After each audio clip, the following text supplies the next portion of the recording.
आपण ऐकत आहात सुप्रसिद्ध लेखक नारायण धारप यांची कथा प्रयाण.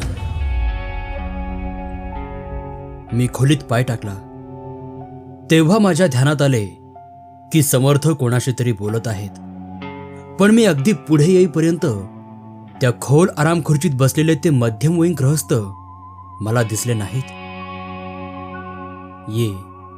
ये आप्पा बस. मी तुझ्याबद्दलच आत्ता यांना सांगत होतो. यांचे नाव खानविलकर आणि हे आप्पा जोशी, माझे मित्र आणि सहकारी. आप्पा, खानविलकर साहेबांना काही सांगायचे आहे आपल्याला. बैस ना. त्यांच्याकडे मी नीट पाहिले. आता त्यांच्या चेहऱ्यावर एक प्रकारचा ओशाळल्यागत भाव होता, पण एरवी त्यांचा चेहरा उग्र तापट असला पाहिजे.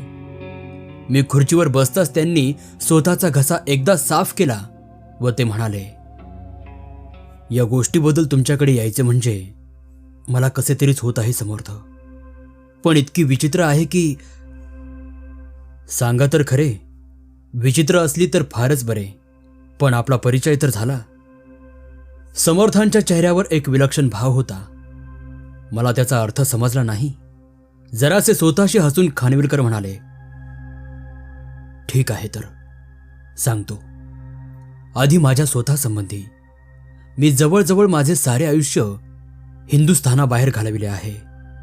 व्यवसायाने मी जिओलॉजिस्ट आहे आणि तेलविषयक संशोधनात मी प्रथमपासूनच स्पेशलाइज ट्रेनिंग घेतलेले आहे. वेगवेगळ्या तेल कंपन्यातून सर्वे, एस्टिमेट्स, ऐसे इत्यादी कामे मी करीत असतो. गेल्याच वर्षी ब्रह्मदेशातले एक मोठे काम मी संपवले व आता हा खटाटोप. ही भ्रमंती पुरे असा विचार करून हिंदुस्थानात परत आलो. गेले 5-6 महिने मी देशभर प्रवास करीत आहे व आता शेवटी इथे स्थायिक होण्याचे ठरविले आहे. मी सध्या राहतो तो बंगला मी 1 वर्षाच्या कराराने लीजने घेतलेला आहे. माझे लग्न झालेले नाही. मला जवळचे नातेवाईक कोणी नाहीत. मी एकटा आहे. ही झाली माझी आयुष्याची गाथा. आता पुढचे तुम्ही या पार्श्वभूमीवर पहा. माझी राहण्याची जागा मी मुद्दामूनच अगदी एका बाजूला असलेली अशी निवडली आहे. वर्षानुवर्षे एकट्याने दिवस काढल्याने मला एकाकीपणाची चटकच लागली आहे. फार वेळ माणसांच्या घोळक्यात काढला की मला अस्वस्थ वाटायला लागते. निसर्ग, पोटात अपरंपार संपत्ती व उदरात महान आश्चर्य लपविणारा निसर्गच मला जास्त प्रिय वाटतो. आमच्याकडे जरा सांशक नजरेने पाहून ते म्हणाले, तुम्हाला हे विचार चमत्कारिक वाटतील हे माझी खात्री आहे, पण ते अगदी पूर्ण सत्य आहे. माणसांचा सहवास अगदी शक्य तेवढा मी टाळत असतो. घरी सकाळी 2 तास व संध्याकाळी 3 तास एवढ्या पुरताच कामासाठी माणूस ठेवलेला आहे. बाकी सर्व वेळ मी पूर्ण एकांतात व समाधानात घालवितो. ही माझ्या स्वभावाची घडण झाली आहे व त्यावर आता उपाय नाही. ठीक आहे, तर मग मी 2 महिन्यांपूर्वी या बंगल्यात राहायला आलो. या शहरात सर्व सुखसोयीयुक्त, पण सर्वापासून शक्य तेवढे लांब असे मला ते एकच स्थान आढळले. आता एक उणे होते. माझ्या कंपाऊंडला लागूनच एक इस्टेट आहे. त्यात एक बंगलेवजा घर आहे, पण माझ्या नशिबाने ते पूर्णपणे पडीक आहे, मोकळे आहे व तिथे कोणी राहत नाही. राहायला यायची शक्यताही नाही. तेवढी एक गोष्ट सोडली तर मी अगदी समाधानात होतो. म्हणजे 10 दिवसांपूर्वीपर्यंत त्या रात्री माझे हे सारे समाधान खलास झाले. मला रात्री खूप उशिरापर्यंत वाचत बसायची सवय आहे. असाच त्या रात्री मी माझ्या वरच्या खोलीत वाचीत बसलो होतो. मध्यंतरी चहा वगैरे बनविण्यासाठी मी उठलो व सहज खिडकीजवळ उभा राहिलो. आता या आमच्या 2 घरांच्या मध्ये झाडे नाहीत, त्यामुळे मला खिडकीतून समोरचे ते पडके घर चांदण्यात स्वच्छ दिसत होते. त्या निर्जीव ओसाड वस्तीच्या अवशेषाकडे पाहून माझ्या मनात आले, माणूस किती यातायात करतो. त्याला या चिरंतन सृष्टीत काहीतरी स्थान आहे का? त्याच्या आयुष्यात सुद्धा त्याची आठवण लोकांना राहत नाही. स्वतःची किती स्मारके उभी करण्याचा तो प्रयत्न करतो. या घराचेच पाहना. बांधणाराने केवढ्या हौसेने, अभिमानाने हे सर्व उभे केले होते, पण त्याच्या शरीराची राख अजून हवेत तरंगत असेल. तोच हे स्मारक कालाधीन झाले, मृत्तिकामय झाले, नाम शेष झाले. हाताच्या एका फटक्यासरशी निसर्ग ते दूर करील. पाहता पाहता यावर आपले आवरण टाकून ते दृष्टी आड करून टाकील. माझ्या मनात हे विचार चाललेले असतानाच इकडे समोर काहीतरी हालचाल दिसत होती. मी एकदम भानावर आलो. इतक्या लांबून मला नीट दिसत नव्हते, पण त्या घराच्या माझ्याकडील बाजूच्या भिंतीला हात लावून कुणीतरी हळूहळू पुढे सरकत होते. ती आकृती त्या घराच्या मळकट पांढऱ्या रंगावर मला अगदी स्पष्ट दिसली. ती व्यक्ती त्या भिंतीला खेटून हळूहळू पुढे सरकत कोपऱ्यावर आली. तेथे जरा वेळ थांबली, मग वळून नजरेआड झाली. प्रथम मी विचार केला की रस्त्यावरच्या भटक्या लोकांपैकीच एखाद्याने तिथे मुक्काम ठोकला असावा, कारण ती निर्जन ओसाड जागा म्हणजे त्यांना अगदी मनासारखी वाटली असली पाहिजे. पण त्याची ती हालचाल आणि इतक्या मध्यरात्रीच्या वेळी का? मला ते जरा वेगळेच वाटायला लागले. समर्थ, न जाणो एखाद्या डाकूंच्या किंवा गुंडांच्या टोळीने ते आपले लपण्याचे ठिकाण बनविले असेल. मला माझ्या जवळपास तसला प्रकार नको होता. दुसऱ्या दिवशी सकाळी उठताच मी प्रथम काम केले ते हे की शेजारच्या पोलीस चौकीत जाऊन काल रात्रीच्या प्रकाराची वर्दी दिली व त्याबद्दल त्यांना चौकशी करायची सूचना दिली व तेवढ्यावर मी सारे विसरलो. संध्याकाळी एक पोलीस माझ्या घरी आला. त्याने जेव्हा आपल्या खिशातून एक मळकट बदामी कागद काढला व त्याच्यावरून वाचायला सुरुवात केली तेव्हा मला त्याच्या येण्याचे कारण समजले. तुम्ही दिलेले तक्रार अर्जाप्रमाणे खात्यामार्फत चौकशी झाली आहे व त्यामध्ये काही तथ्य नाही असे आढळून आले आहे इत्यादी. मी त्याला बसायला खुर्ची दिली, सिगरेट दिली व मग विचारले, हवालदार, हे सारे कागदपत्र बाजूला ठेवा. मला प्रत्यक्ष तोंडाने सांगा. साहेब, आमची कामे आम्हाला हुकमाप्रमाणे पार पाडावी लागतात. ठीक आहे, मी ऐकले सारे. आता माझ्या प्रश्नांची उत्तरे द्या. त्या घरात प्रत्यक्ष चौकशी केली का व कोणी केली? खानविलकर साहेब, मी स्वतः केली व तिथे काहीही नाही. अहो, पण काही नाही म्हणजे काय? तेथे काय संसाराचे सामान सापडायला हवे होते तुम्हाला? चौकशी काय केली? माझ्या स्वराने व शब्दांनी त्याला राग आलेला दिसला. तो रागाने बोलला, साहेब, आम्ही चौकशी करतो म्हणजे डोळे उघडे ठेवून तपास करतो. बंगल्याचे फाटक कसे आहेत, त्यावर काही खुणा आहेत का, कंपाऊंडच्या तारा कशा आहेत, तेथून आत यायला वाटा आहेत का, कंपाऊंडवरून चढण्यासारखे झाड आहे का, बंगल्याच्या आसपास काय आहे, माती आहे का फरशी आहे का गवत आहे, त्यावर काही खुणा आहेत का, मातीवर ठसे राहतात, फरशांवर चिखलाचे तेलाचे डाग राहतात, गवतातून मनुष्य गेला की त्याच्या खुणा राहतात, मग तसे काही आहे का, बंगल्याची दारे खिडक्या कशा स्थितीत आहेत, कुलुपे आहेत का, उघड्याच्या काही खुणा आहेत का, हे सारे त्यावरच्या धुळीच्या थरावरून समजते. मग आत? मी हात वर करून म्हणालो, ठीक आहे ठीक आहे, माझी खात्री पटली. तुम्ही तुमचे काम चोख करता. मग पुढं काय झाले? तुम्हाला काही शंका आली का? साहेब, त्या बंगल्याच्या आवारात हत्ती सुद्धा प्रवेश करू शकेल. फाटक मोडके आहे, कुंपणाच्या तारा तिथून गेल्या आहेत, तेव्हा बाहेरचे अगदी काहीच सांगू शकणार नाही. आता खुद्द घराचे बाहेरचे दारही मोडके आहे, नुसते लावून घेतलेले आहे. ते कोणालाही सहज उघडता येण्यासारखे आहे. खिडक्यांना काचा नाहीत, पण गज मात्र आहेत, तेव्हा तिथे प्रवेश करणे कोणालाही शक्य आहे. ठीक आहे, जागा सगळ्यांना खुली आहे.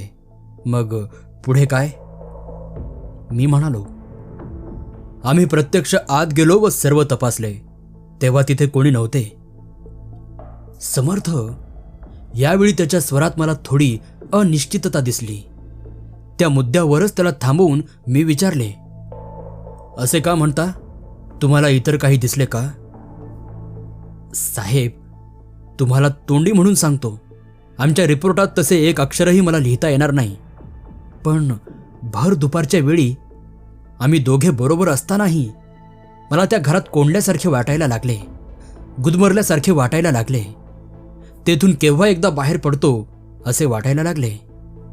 हां, म्हणजे तिथे काहीतरी वेगळे आहे. तर काय असेल हे देवाला ठाऊक. शब्दांनी सांगता यायचे नाही साहेब. ठीक आहे, माझी शंका दूर करण्याऐवजी तुम्ही लोकांनी जास्त जोरदार मात्र केली आहे. आज उद्या एवढ्यात मला जर काही दिसले आणि मी चौकीवर फोन केला तर तेथून माणूस पाठविण्याची व्यवस्था होईल का? माणूस तर पाठविलाच पाहिजे, पण माझी मात्र नशिबानं रात्रपाळी नाही आहे. सध्या तरी ते ठीक आहे. कपाळावरचा घाम पुशीत हवालदार म्हणाले. समर्थ, तो संवाद तेवढ्यावरच थांबला. आता कशानेही असा मनामध्ये संशय उत्पन्न झालेला मला खपत नाही. माझे कामच असे होते की साऱ्या मनातल्या शंकांचे निराकरण झाले तरच माझे काम पूर्ण होत असे. ती सवय मला जन्माचीच लागून राहिली आहे. तर मग त्या रात्रीपासून मला हा छंदच लागला. त्या वेळच्या सुमारास रोज रात्री मी खिडकीतून त्या घरावर नजर ठेवू लागलो. पोलिसाचे काम म्हणजे सगळ्यात कमी कल्पनाशक्ती वापरण्याचे. तेव्हा त्यालाही ज्या अर्थी तेथे काहीतरी जाणवले त्या अर्थी तिथे शोध करण्यासारखे, खोलात जाण्यासारखे काहीतरी आहे अशी माझ्याही मनाची खात्री झाली होती. पहिल्या 2-3 रात्री तशाच गेल्या. मी तासनतास त्या खिडकीपाशी बसून राहिलो, पण सर्वत्र शांतता होती. कोणतीही संशयास्पद हालचाल दिसली नाही किंवा कसलाही आवाज ऐकू आला नाही. असे काही दिवस गेल्यानंतर माझी मला शंका वाटू लागली. मी त्या रात्री पाहिले ते खरे होते का मला आपला काहीतरी भास झाला? आणखी एक रात्र काही दिसण्याची वाट पाहून तो नाच सोडून देण्याचा मी विचार केला आणि हे 3-4 दिवसांपूर्वी झाले. त्या रात्री मी परत रोजच्या सारखा समोर 2 कप कडक चहाचा ट्रे घेऊन त्या खिडकीपाशी मुक्काम ठोकला. मधून मधून समोरच्या घरावर नजर ठेवू लागलो. यावेळी खानविलकर बोलताना प्रथमच थांबले. त्यांनी खिशातून सिगरेटचे पाकिट काढले व प्रथम ते आमच्या पुढे केल्यावर मग त्यातली एक स्वतः शिलगावली. विचारासाठी त्यांना वेळ हवा होता हे उघड होते, पण आम्ही दोघे काहीही बोललो नाही. सिगारेटचा धूर 2-3दा सोडून झाल्यावर त्यांनी परत बोलायला सुरुवात केली. समर्थ, आजची रात्र तशी उलटणार नव्हती. मी खिडकीजवळ बसून 15 मिनिटे होतात न होतात तोच बंगल्याच्या डाव्या कोपऱ्याशी मला काहीतरी काळसर गडद रंगाचे दिसले. मी लक्ष देऊन पाहायला लागलो. त्या कोपऱ्यामागून एक काळी आकृती हळूहळू सरकत माझ्या नजरेच्या टप्प्यात आली व पहिल्या दिवसाप्रमाणेच त्या भिंतीचा आधार घेत घेत त्या बंगल्याच्या बाजूने पुढे पुढे सरकत जाऊ लागली. आज चांदणे होते, पण पहिल्या रात्री इतके स्वच्छ नव्हते. पण मी हा विचार करून माझ्याजवळ माझी दुर्बीण तयार ठेवली होती. ती डोळ्यांना लावून मी तिचा फोकस समोरच्या त्या आकृतीवर ॲडजस्ट केला. ते सारे काही एकदम माझ्याजवळ 5-7 फुटांवर आल्यासारखे मला एकदम वाटले. समर्थ, त्या व्यक्तीची माझ्याकडे पाठ होती. तो किंवा ती, मला तो पुरुष होता की स्त्री होती हे समजले नाही. भिंतीकडे तोंड करून, भिंतीला अगदी चिकटून, एका हाताने भिंत चाचपडून पाहत हळूहळू एक एक पाय पुढे टाकीत चालले होते. पण त्याचे कपडे, माय गॉड, मी त्यासारखे आजवर काहीही पाहिले नाही. डोक्यापासून पायापर्यंत त्याच्या अंगावर एक मळकट काळसर रंगाचा झग्यासारखा कपडा होता. त्याच्या शरीराचा कणही मला त्यातून दिसू शकला नाही. पण समर्थ, त्याच्या त्या झग्यावर ठिकठिकाणी कसले तरी हिरवट मातकट डाग होते. काही काही ठिकाणी त्याला भोके पडली होती. ओ गॉड, हॉरिबल. मी दुर्बीण झटकन बाजूला केली. मला त्याच्याकडे इतक्या जवळून पाहावेनाच. दुर्बीण बाजूला करून साध्या डोळ्यांनी मी त्याची ती बंगल्याच्या कोपऱ्यापर्यंतची फेरी पाहिली व तो कोपऱ्याआड होताच खुर्चीवर गप्प बसून राहिलो. काय भानगड होती तिथे? ठरविल्याप्रमाणे मी ताबडतोब चौकीवर फोन केला. तेथला कॉन्स्टेबल म्हणाला, साहेब व दुसरा माणूस रात्रीच्या बीटवर गेले आहेत. ते एवढ्यात येतील. वेळ फार महत्वाची होती असे मला राहून राहून वाटत होते. पण या लोकांपुढे काय करणार? मला एकदा वाटले स्वतःच जाऊन तिथे पाहावे. ते कायदेशीररित्या योग्य ठरले नसते आणि रात्रीच्या वेळी एकट्याने तिथे जाण्याची माझी खरीखुरी इच्छाही नव्हती. पुन्हा 15 मिनिटांनी मी फोन केला. पुन्हा तेच उत्तर. शेवटी सुमारे पाऊण तासाने सब इन्स्पेक्टर व त्याच्याबरोबर एक जण असे दोघे त्या बंगल्याजवळ आलेले मी पाहिले. मी घाईने घरातून बाहेर येऊन त्यांना त्या बंगल्याच्या फाटकाजवळ गाठले व माझी ओळख करून दिली. आम्ही सर्वजण आत आवारात गेलो व मी त्यांना ज्या भिंतीजवळून मला ती व्यक्ती जाताना दिसली होती तो भिंतीचा भाग दाखविला. आता मी प्रत्यक्ष तिथे येताच माझ्यासमोर मी स्वतः पाहिलेला देखावा उभा राहिला. आणि खरं सांगू समर्थ, त्या जागी मी एकटा नाही, माझ्याबरोबर हे दोघे जण आहेत याचे मला त्यावेळी फार बरे वाटले. हातातली न ओढताच संपलेली सिगरेट त्यांनी ॲस्ट्रेमध्ये टाकली व पुन्हा एकदा घाम पुसून त्यांनी आपले बोलणे पुढे सुरू केले. त्या भिंतीवर काही खुणा नव्हत्या, तिथे काहीही लागण्याचा मागमूसही नव्हता. त्या व्यक्तीच्या हालचालीच्या रोखाने आम्ही त्या भिंतीजवळून चालत चालत कोपऱ्यापाशी आलो. एव्हाना या भागावरचे चांदणे गेले होते व सर्व काही अंधारात होते. अजिबात आवाज न करता आम्ही मोठ्या दारापाशी आलो. दार थोडेसे उघडे होते. आता ते प्रथम तपासास आलेल्या हवालदारानेच तसेच ठेवले होते की मागाहून त्यात हा फरक झाला होता हे सांगणे कठीण होते. त्याला बंद करायची बाहेरून तरी कोणतीच सोय नव्हती, त्यामुळे वाऱ्यानेही थोडेसे उघडले जाणे काही अशक्य नव्हते. सब इन्स्पेक्टर मोठ्या धारिष्ट्याचा माणूस खरा. तो आमच्या कानाशी लागून अगदी हलक्या आवाजात म्हणाला, मी एकदम दार उघडणार आहे, प्रकाश आत टाकणार आहे. तुम्ही दोघे दारात वाट अडून उभे राहा, कोणालाही बाहेर जायची संधी देऊ नका. त्याचा स्वतःचा व शिपायाचा असे दोन्ही टॉर्च दोन हातात धरून त्यांनी दारावर धाडदिशी लाथ मारली. दार आत ढकलले जाताच त्याने दोन्ही टॉर्चचा लख्ख प्रकाश आत टाकला व तो मोठ्या आवाजात ओरडला, कोण आहे आत? चला बाहेर या. बाहेरची ती खोली टॉर्चच्या झोताने संपूर्णपणे प्रकाशात भरली होती. दार उघडल्यामुळं आतली धूळ उडाली होती. ती त्या प्रकाश किरणात तरंगत होती, पण खोली पूर्ण रिकामी होती. त्याचाच आवाज त्या उजाड घरात घुमून राहिला होता. काय होईल याची काही कल्पना नसल्यामुळे मी शरीर अगदी ताठ केले होते. ते आता हळूहळू सैल झाले. रोखून धरलेला श्वास आता सोडला. प्रथम इन्स्पेक्टर व त्याच्या मागोमाग आम्ही दोघे असे त्या मोकळ्या खोलीत शिरलो. आम्ही सर्व बाजूंना कुतूहलाने पाहिले. खोलीत अजिबात काही सामान नव्हते. भिंतीवरचे प्लॅस्टर ढलप्यांनी खाली पडले होते. खालून भिंतींना चांगली 4 फुटापर्यंत ओल आली होती आणि त्या साऱ्याशिवाय खोलीत एक विचित्र प्रकारचा वास भरून राहिला होता. त्या वासात न वापरली गेलेली बंद कुंद हवा, त्या ओलीमुळे आलेला कुबटपणा हे तर होतेच, पण या साऱ्याशिवाय आणखीही काहीतरी ओळखता न येण्यासारखे होते. समर्थ, तुमच्या ध्यानात आले असेल की मी व्यवहारी दृष्टिकोनाचा माणूस आहे. भलत्या सलत्या कल्पनांना भ्रमांना मनात थारा देणारा नाही. माझ्या आजवरच्या व्यवसायात मला जगातील अत्यंत निर्जन अशाही ठिकाणी जावे लागले आहे. तिथे रात्र रात्र मुक्काम करावा लागला आहे. पण त्या घरात, तेथल्या वातावरणात, तेथल्या हवेतच काहीतरी तिटकारा आणणारे, अपायकारक, द्वेषाने भरलेले असे काहीतरी होते. आमचे आवाजही खाली आले होते. आमची पावले स्थिरावली होती. पुढे जाण्याची इच्छा मंदावली होती. सगळीकडे प्रकाश टाकीत आम्ही हळूहळू पुढे चाललो होतो. कोणत्याही एखाद्या दारामागून, एखाद्या कोपऱ्या आडून ती मी पाहिलेली काळी आकृती एकदम माझ्यासमोर उभी राहिलेली मला आवडली नसती. मला ती नको होती. माझी खात्री आहे आमच्या तिघांपैकी कोणाचीही एकट्याची आत पाय टाकण्याची छाती झाली नसती. त्या खोलीचे आम्ही नीट निरीक्षण केले. समोरच्या भिंतीत, दोन बाजूच्या दोन्ही भिंतीत एक एक अशी एकंदर 4 दारे होती. 4ही दरवाजे सताड उघडे होते.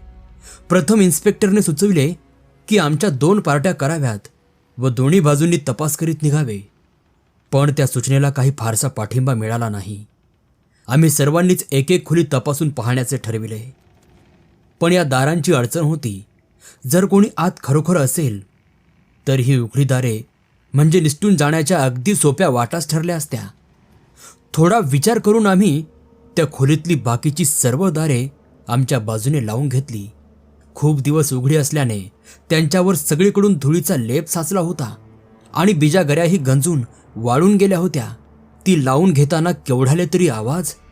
गडबड झाल्यावर कोणी आत सापडण्याची शक्यता मला तर अगदी कमी वाटायला लागली होती. तर मग आम्ही उजवीकडच्या खोलीतून तपासाला आरंभ केला. तरीही बाहेरच्या खोलीसारखीच मोकळी, पडझड झालेली, ओलसर अशी निघाली. आत काही विशेष दिसत नाही हे पाहून आम्ही त्या पुढच्या खोलीत गेलो. पण मगाशी मी ज्या विचित्र वातावरणासंबंधी बोललो ते मात्र कमी न होता क्षणाक्षणाला वाढतच होते. प्रत्येक खोलीचे दार धाडदिशी उघडून जरा वेळ बाहेरच थांबून आम्ही आत पाय टाकत होतो. पण आम्हाला प्रत्यक्ष असे अजूनपर्यंत काहीही दिसले नव्हते. सर्व साही खोल्यातून फर्निचरचा एक तुकडाही नव्हता. खाली जमिनीवरही काही नव्हते.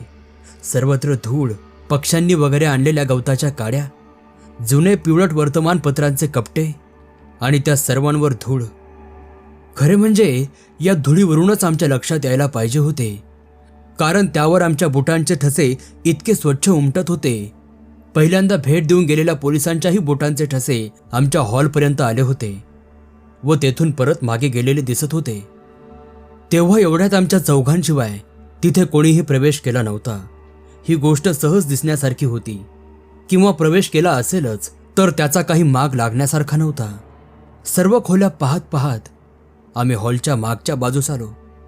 त्या भिंतीला एक मोठे दार होते, मात्र ते बंद होते. आम्ही तिघांनी नेट लावून ते दार उघडण्याचा खूप प्रयत्न केला, पण ते अजिबात आले ना. तेवढे ते तसेच सोडून आम्ही बाकीच्या सर्व खोल्या तपासल्या. काही म्हणजे काही आढळले नाही त्यांच्यात. पण आमच्या सर्वांच्या मनाभोवती जे एक चमत्कारिकपणाचे, विचित्रपणाचे, अनोळखीपणाचे पटल उभे राहिले होते ते मात्र जास्त जास्त दाट, दृढ व प्रभावी होत चालले होते. हातातले काम सोडून क्षणभर जरी आम्ही रिकामे उभे राहिलो तरी लागलीच त्याची जाणीव होत होती. आल्या वाटेने आम्ही तिघे त्या मोठ्या दाराने बाहेर आलो. बंगल्याभोवतीच्या भागाची तपासणी केली. हॉलच्या मागच्या बाजूची जी खोली आम्हाला उघडली नव्हती ती बाहेरच्या बांधकामावरून चांगली मोठी दिसत होती व तिला एकही खिडकी नव्हती. त्यामुळे आत प्रकाश टाकून काही दिसते का ते पाहण्याची सोय नव्हती. सर्व बंगल्यात, सर्व आवारात काहीही सापडत नाही अशी खात्री झाल्यावर आम्ही बाहेर पडलो.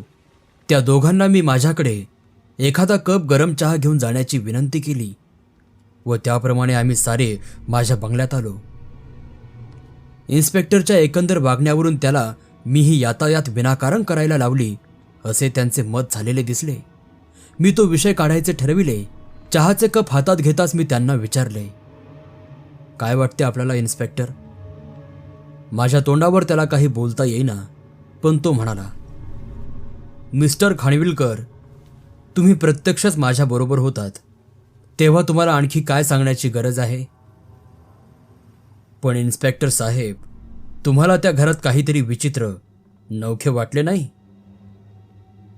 पण आता त्याची काहीही कबूल करायची तयारी नव्हती. आपल्याला अशा ओसाड, पडक्या घरात जायची सवय नसते. तिथल्या वातावरणाचा आपल्या मनावर परिणाम होत असला पाहिजे, बाकी काही नाही खानविलकर साहेब. मग मी जी तक्रार दिली आहे त्या बाबतीत आपण काय करणार आहात?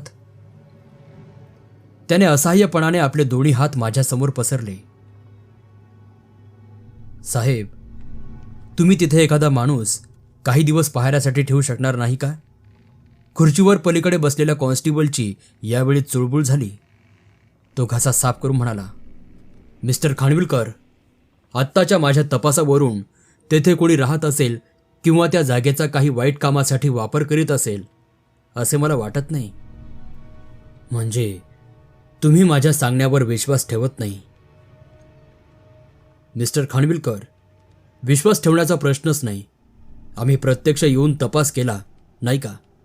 तुम्हीच सांगा, तुमचे काय मत झाले आहे? आता हा विचार करण्यासारखा प्रश्न होता. मला त्या घरात काही वेगळेच वाटले साहेब.